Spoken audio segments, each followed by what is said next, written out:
శ్రీ క్రోధినామ సంవత్సర మీనరాశి ఫలితాలు. ఈ రాశి వారికి ఈ సంవత్సరం ఆదాయం 11, వ్యయం 5. 11 రూపాయలు సంపాదిస్తే 5 రూపాయలు ఖర్చు పెడతారు, 6 రూపాయలు నిల్వలో ఉన్నారు. రాజ్యపూజ్యం 2, అవమానం 4.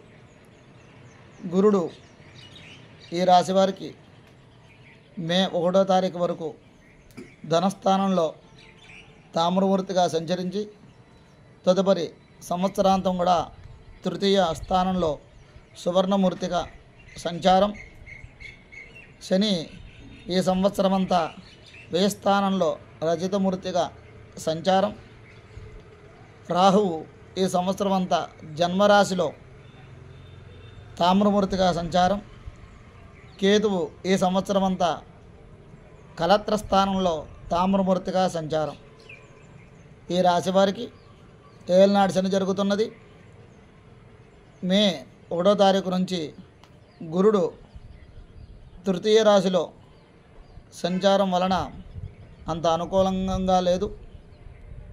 ఈ సంవత్సరం సామాన్యంగా ఉంటుంది.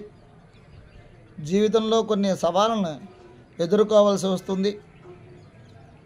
కొన్ని రకాల అడ్డంకులు ఆటంకాల వలన వ్యాపారాలలో కానీ వ్యవహారాలు కూడా అంతంత మాత్రంగా నడుస్తాయి. ఆర్థికంగా స్థిరమైన నిర్ణయాలు తీసుకోవడం మంచిది. ఆర్థికంగా కొన్ని నిర్ణయాలు తీసుకుని జీవన విధానం సాగించాలి. ఉద్యోగాలలో అధికారులతోటి తరచూ సమస్యలు రాగలవు. చేసే వృత్తిలో కానీ పని ఎక్కువ ఉంటుంది, ఫలితం తక్కువగా ఉంటుంది. అలాగే చేపట్టిన ప్రతి పనుల్లో కూడా తరచూ ఆటంకాలు ఏర్పడుతూ ఉంటాయి. అలాగే ఈ సంవత్సరం విశేషంగా చెప్పాలంటే వీరు మధ్యవర్తిత్వానికి, హామీలకి దూరంగా ఉండాలి. ఎవరు కూడా హామీ ఉండడం కానీ మధ్యవర్తిత్వంగా ఉండడం కానీ వాటికి దూరంగా ఉండాలి. అలాగే ఆశించిన ఫలితాలు పొందడం కష్టతరంగా ఉంటుంది. ఆరోగ్య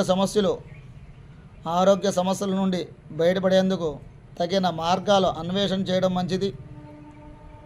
వైవాహిక జీవితంలో కూడా భార్యాభర్తల మధ్య అన్యోన్యత తగ్గి గందరగోళంగా ఎప్పుడు తరచూ వివాదాలతోటి కలహాలతోటి ఉంటుంది. ఖర్చులు నియంత్రణ చేసుకోవడం మంచిది. విద్యార్థులు క్రమశిక్షణ అవసరం. బంధువర్గంతో వ్యతిరేకతలు వస్తూ ఉంటాయి తరచు. కోర్టు వ్యవహారాలు అనుకూలంగా లేక ఇబ్బందులు పడుతూ ఉంటారు. వృత్తి వ్యాపారాలు సామాన్యంగా ఉంటాయి. అనుకున్న కార్యక్రమాలు పూర్తి చేసుకోవడానికి సరైన ఆలోచనలు తీసుకుని సరైన ప్రణాళిక సిద్ధం చేసుకుని అప్పుడు ఆ యొక్క కార్యక్రమంలో నిమగ్నం అవ్వడం అవసరం. ఓర్పు సహనంతో అన్ని పనులు కూడా పూర్తి కాగలవు. ఏ విషయంలో కూడా తొందరపాటు నిర్ణయాలు తీసుకోవడం మంచిది కాదు.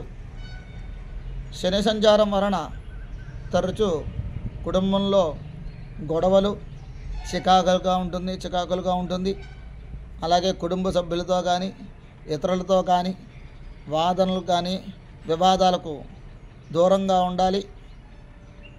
వివాదాలకు కూడా ఎప్పుడూ తరచూ దూరంగా ఉండాలి. రాహుకేతు సంచారం కూడా అనుకూలంగా లేదు.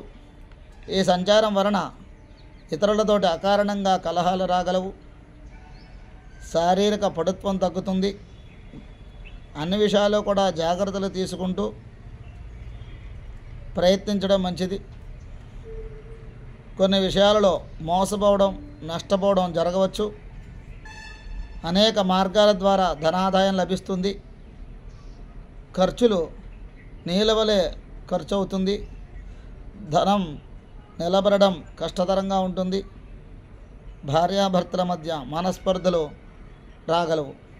కాబట్టి ఈ సంవత్సరం ఈ రాశివారికి గురు, శని, రాహు, కేతు సంచారం గోచార రీత్యా అనుకూలంగా లేనందున ఈ యొక్క రాశివారు ప్రతి నెల కూడా మాస శివరాత్రికి రుద్రాభిషేకం, అమ్మవారి కుంకుమ పూజ, తరచూ సుందరకాండ పారాయణ చేసుకోవడం వలన మరిన్ని శుభ ఫలితాలు పొందగలరు. సర్వే జనాః సుఖినో భవంతు. స్వస్తి.